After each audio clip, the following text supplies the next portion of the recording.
Hey, good morning. Hope you guys having a great morning, man.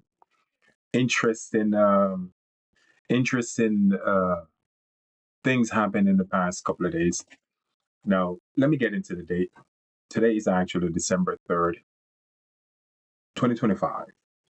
Right? We're pretty much at the end of 2025, moving into 2026, basically. And let's recap a little bit what's been unfolding. Basically, I would say the third quarter of 2025. And let's let me concentrate mostly on basically what's happening with the layoffs. And I did a video like this at my last episode. I touched on this topic, and I'm still going to continue. Now, man, looking back in the past, I would say 2 to 3 months, Verizon have cut, I would say 30 up over 13,000. Amazon, I would say 3 4 months ago, have start cutting 30,000 jobs. Most of it is basically around the HR department. AI is basically taking over everything at this point. And who else? I'm seeing Tyson Food also have cut significant jobs. Let me see. Am I missing anyone? No, just doing a quick recap. Other tech companies are laying off, and it's basically, guys, as I said in my last episode, where I talk about the Japanese bond market and how the role it's actually going to play with the coming collapse.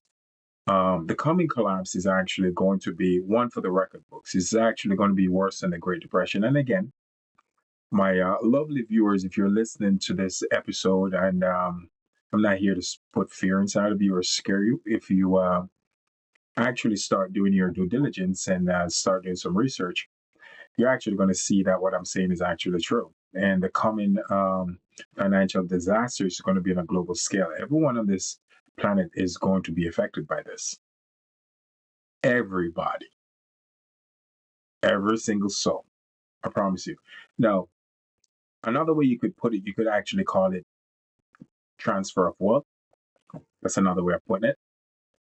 Because the beneficiary that's coming out of this, guys, is going to be the central bank, whether you want to believe it or not. All right. I'm going to put this here so I can actually see a few of my notes a little bit better. Apologize about that. The ones that are actually going to be suffering is basically going to be the average working class person. The banks is going to benefit. And that's the whole point of a boom and bust cycle. Now, just to break it down for you, just to give you the nitty gritty of it. Um, Banks can't survive if you don't take out loans. I'm going to say that one more time. No, they can't survive if you don't take out loans. For every dollar you take out on a loan, it gives the central bank to actually print nine more dollars and push it into the economy. This is basically what creates inflation. The currencies is basically fiat currency. The only way currency can now be created is through debt. Plain and simple. All right. So a lot of people get themselves caught up in this consumption of debt. For example, a great friend of mine have on basically it's I'm just giving you guys a great example here. An older car, it's paid for. It's I think it's a 2005 RAV4. Paid for, going to work, barely going to work. Then his wife got herself the new RAV4. Mind you, hers was paid for, but she got the new one, and now she have a $600 monthly bill for her car note. And she was actually pushing a friend of mine to go get himself a new car. Keep in mind, this car is paid for, and mind you, he haven't put yet 100,000 miles on the car. But the wife is insists that, hey, it's time for you to go get a new car. I got myself a new car. You should go get one too. He approached me about it. He said, "This is what my wife is doing. Is she's telling me to go get myself another car. It's not. I don't want to do it because I don't want to deal with the monthly payment of the car." I said, "Smart, very smart. Don't do it." Yeah, she already got herself in that new car. That's okay. You can't. Once you sign on that dotted line, can't go back. So I told my friend, don't do it. You don't have a car note. Your car is pretty much still in good condition. Why put yourself in that spot? He took my advice, he didn't. Now, I'm only saying this to say a lot of people are going to suffer with this coming collapse due to the fact that a similar situation like what I just said. The friends did something, did an upgrade with something. It could be an upgrade with a home. They got themselves into a new home. Went an upgrade, got themselves a bigger mortgage. Okay. Another person, family member, spouse, forced them, him or her, get themselves a car note. And they did. Okay. See where I'm going with this. You got to keep up with the Joneses. I got to buy my kid this. I got to buy them. For example, what I see a lot with these kids riding around is these electric dirt bike. I did my research. They're anywhere between $3,500 to $5,000. Most of the time, parents, they're putting this on a credit card. My friend, my son friend have one for getting one for Christmas, so I have no choice. I have to go put myself in that position and get one for my son. You see where I'm going with this? Same thing with my daughter. My daughter friend is doing this, but for me to get the same thing to my daughter, I have to go in debt, further in debt, to make sure my daughter is keeping up with her friend. You see where I'm going with this? It's called keeping up with the Joneses. So this whole mentality of trying to keep up with everybody else and do what everyone else is doing. What I'm trying to say is that those easy credit and easy money it's now come to an end. So people with this type of mentality, they're going to suffer because they're overwhelmed, very overwhelmed with debt because the constant pressure of, hey, I need to get myself a new car because my wife is telling me to get a new car. Even though the older car I'm driving, there's no car note. The engine is barely broken in. But because my wife said, we need a new car because chances are her friends that she hang out with, husband got themselves a new car. So they got to keep up with the same charade. And this is basically why people with that mentality is basically going to feel it harder than anybody else because they're swimming in debt. And the only reason why they're swimming in debt is because of the instant gratification, um, due to the fact that my son need to keep up with their friend with whatever they get. I need to buy for my son, even though I don't have the cash. I got to go shove that on my credit card. Wife need new car because her friends didn't have a new car. Husband bought her a new car, so I got to go get my wife a new car. More debt. Um, Friends is doing an upgrade on their house. We got to go do the same thing too because we got to make sure that we're keeping up with our friends because they just did that to their home. We got to go do it too. We don't have the money. Oh, let's shove it on a credit card. Let's go take out a private loan and keep up with each other. And this is where I'm going with this is that the first sign of a financial collapse, guys, is you're going to see a lot of layoffs, right? Mass layoffs with corporation. Is it happening? It's been happening all of 2025. So that box is already checked. That's one indicator showing there's some financial stress is actually blurring. It's about to happen. And the house of cards is coming to an end. Another indicator you can look at the stock market. Dips in the stock market, serious dips in the stock market. Now let's talk about the stock market a little bit. In my last video, I did say Japan was actually having an economical crisis because their debt to GDP is 234%. Folks, when the US went into the Great Depression, the debt to GDP at that point was like 100 and maybe 40%. Don't hold me to that number, but I know it's anywhere between 130 something to 140%. The Japan debt is over 234% at this point. What really accelerate their debt to GDP so bad is because of the tariffs. Believe it or not, the tariffs that's been implemented on Japan. They are the number one buyer for US Treasury bonds. Yes, they hold the most US debt. Japan economy. So if the Japanese economy crumble, the US economy is right behind it. It's going to crumble. Um, Another factor, the inflation that's happening. Actually, it's deflation that's happening in Japan. The opposite is happening in Japan. The economy is getting so bad right now that they're not increasing the price of goods and services in Japan. They're actually reducing the price of goods and services in Japan. It's not being increased. That's another factor. People still can't even afford to live. People are actually planting rice. The farmers can't even afford to eat rice in Japan. This is the crisis that's brewing. Factories like Toyota, I said this in my last video. I know I'm reiterating what I said. Toyota, Honda, Mitsubishi, I'll say the one again, Nissan, all these car companies, because of the tariffs, they're not selling according to how they used to.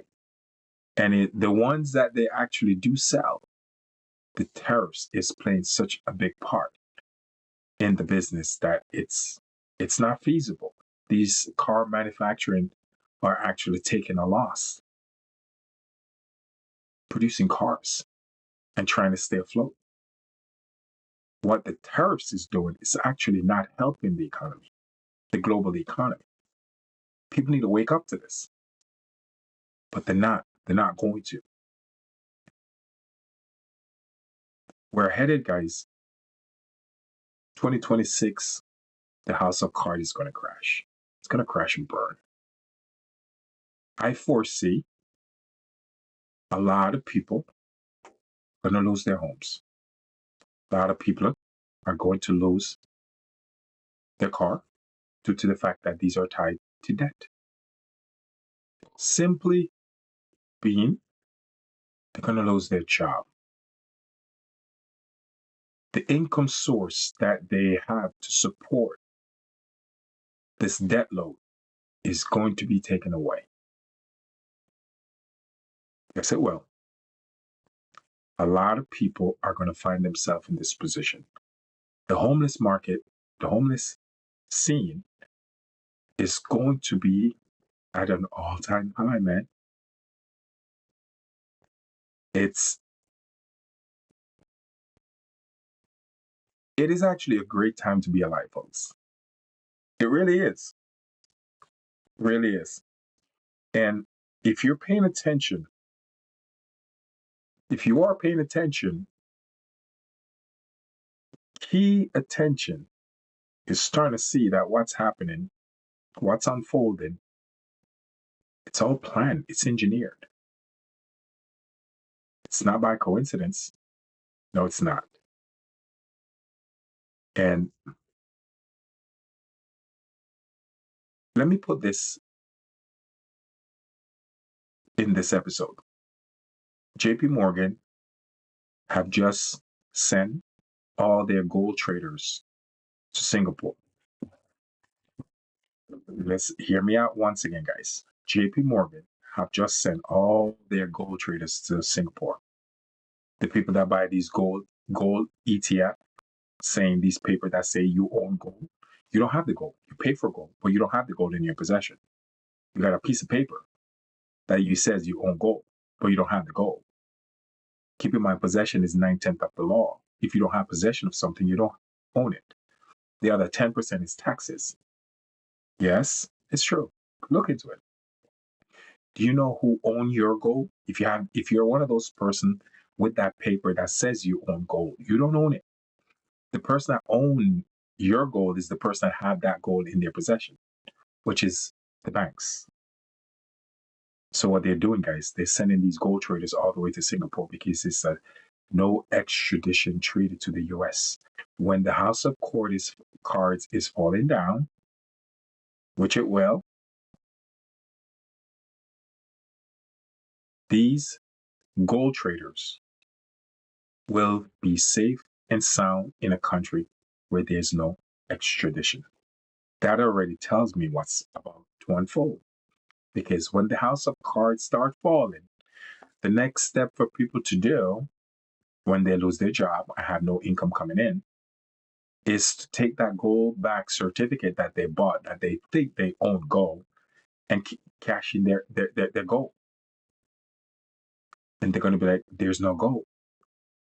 There's no way you could cash it in because we don't, your piece of paper is no longer recognizable when this thing start unfolding. In a way, it's no different than a RICO, but it's kind of like legal theft. Realistically, just because it's not uh, lawful, doesn't mean it's not legal. Lawful and legal is two different things. It's illegal. What they're doing is legal, but it's not lawful due to the fact that it's been done to you're taking advantage of somebody else. That's not a lawful thing to do. Doesn't mean it's not legal. So my point is, the system is never there to benefit you as the person who invests your time and your money into it. It's really there to benefit the banks. People need to start waking up to these things. Once you're aware of this, you can maneuver yourself a lot better, especially when you're dealing with contracts and the banks and loans and stuff like that. You understand the system a lot better and you understand how to work with the system. If you go in it thinking that it's there to help you, you are going to lose because it's not. For example, a lot of people go into the Bitcoin market, the crypto market, thinking that it's there to help them and prosper them. And in the past 20 days, Bitcoin have lost over $1 trillion. Monday alone, it lost, which is like 2 days ago, 200 billion. First and foremost, guys, Bitcoin is just a binary code, computer codes. That's all it is. How can computer codes be worth anything? How can computer codes be worth so much? Do you know why it's worth so much?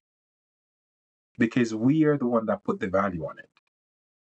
That's it. It's not tangible. You can't touch it. If the if the grid go down, you can't even access it because it's all the value of Bitcoin is all face value, perception. We think it's worth that amount of money, but realistically, how can ones and zeros be worth anything? It can't. Realistically, it can't. And that is the dilemma when it comes to cryptocurrency. And people need to know this.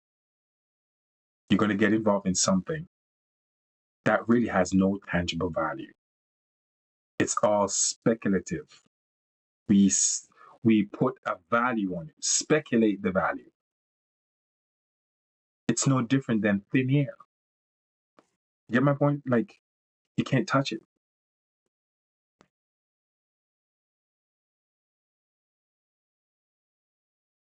And people put everything into it. Everything. I know someone who put everything into that market. I haven't talked to them in a while because they were trying to, you know how people are. They were trying me to get people on board. I'm like, no. I know what Bitcoin is. I'm not going to tell people to get on board with Bitcoin. If they want to get on board, let them get on board themselves. I know who's behind Bitcoin. The bankers. I already know that. You really think something like the Bitcoin could exist at the scale it does without the central bank not being behind it? Come on. You'd be stupid to think that.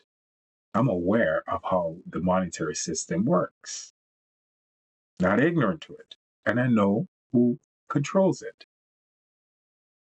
So if Bitcoin is being used on a global scale the way it has now, like any other currency, I already know The central bank is behind it 100%.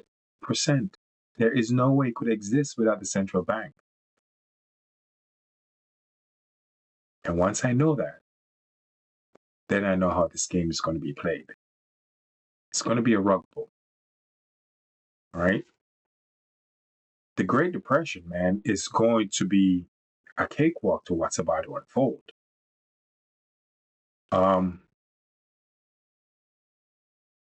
I've seen articles, people that manage big hedge fund accounts after what's going on with Bitcoin. Crypto traders are now being found dead. Not like their people killed them. No one killed them. It's suicide. They're committing suicide. And I don't agree with suicide. Don't.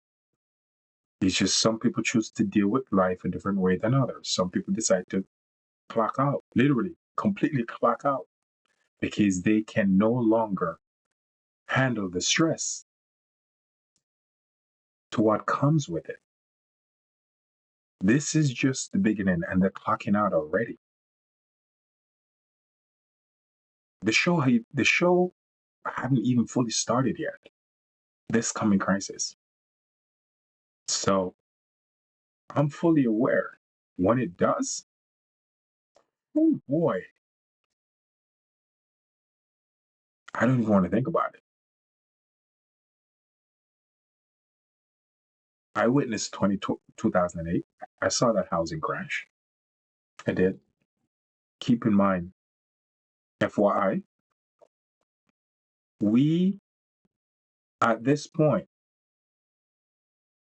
when it comes to unemployment, the situation of the bond market, the debt load that people are carrying, we are actually now in a worse situation. This economy is in a worse situation right now. The crash is not even fully started yet. And we're in a worse situation than 2008.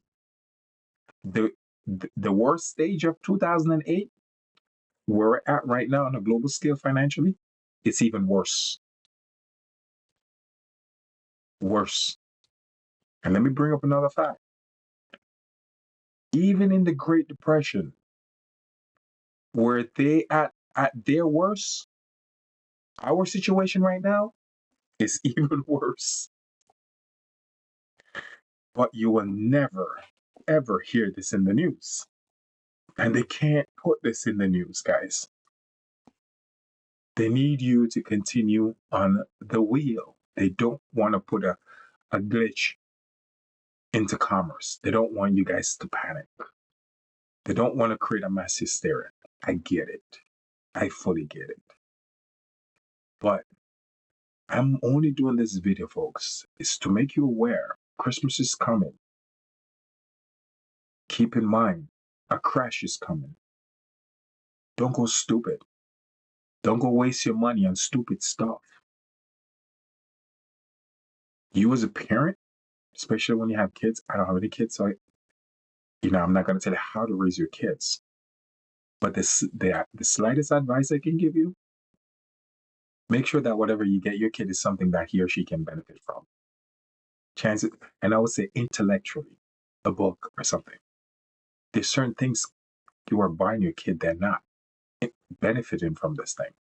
And you're actually putting more stress on yourself financially. You're putting yourself in more debt to get your kids something that's not even going to benefit them intellectually. Now think about that. Does that make any sense? Why would you want to go put $2,000 to $3,000 on your credit card of toys that's not even going to benefit your kid intellectually? With knowing a few weeks after that, the economy, a good possibility is going to go upside down, inside out. And what if you end up not having a job anymore after that? How are you going to pay those credit card bills? How are you going to pay your mortgage? How are you going to pay your car note? How are you going to pay for your kids to go to school? You see where I'm going with this, right? Start to be very penny wise. Start to be penny wise with your money, with your hardworking money. Start to be smart with your spending, especially in the year of 2026. The coming disaster, the coming financial disaster of 2026, it's going to make the Great Depression look like a cakewalk. So I am only here to pass on this message, make you guys aware, diverse your money. Don't just keep all your money in one bank. If you got a lot of money, when I say a few thousand, don't keep all of it in one bank. Put some of it in credit union. I always encourage people to do this, or a small community bank. You know why? Because those banks are not exposed to derivatives. When the bond market crash, the major banks that are exposed to the derivatives, which derivatives are bonds, US Treasury bonds, put together that create derivatives, those major banks are going to sink with it. Yes, it's going to collapse. And some of those banks, people are going to go there and not be able to get their money. But your chance of getting your money from a credit union or a small community bank is a lot higher. You know why? No derivatives. They're not exposed to it. So when the market crashed, they're not going to get affected. And that is why I keep encouraging people to do this. It's the smart way of securing your money that you're working for, even though realistically we can't own it. And a lot of people are going to be, oh, how can I not own my money? I work for it. No, you can't own money. You only given permission of usage. They only give you permission to use it because they can step in at any time and take that money away from you. If someone can step in at any time and take that money away from you, how can you own it? Isn't ownership, it's yours, nobody can take it. If somebody can take it, you can't own it. You're given permission to use it. It's no different than you're given permission to use the road. They can come in and take that permission away from you whenever they want. Do something to violate it. They're going to come and take it away from you. That's my point. Anyway, guys, I just want to make you aware this coming financial disaster of 2026. So you can make, I would say, make good decisions and how you spend your money, how you conduct yourself, and how you leverage yourself so that you and your family can actually withstand the storm and go through it. By me making you aware of what's about to unfold, it gives you the right knowledge to put yourself in a good position. That's the only reason why I did this video. Thank you so much for always watching my video. I love each and every one of you, man. And this is go to my social media page, Facebook, Instagram, YouTube, TikTok, X, Mixmaster Excel, all one word. This is my my username. You can always find me there doing a lot of my videos. And again, thank you. You guys have a great day. Today, once again, is December 3rd, 2025. And enjoy yourselves, folks. And don't be afraid. As long as you're aware, you already won half the battle. And that's where I come in. Ciao.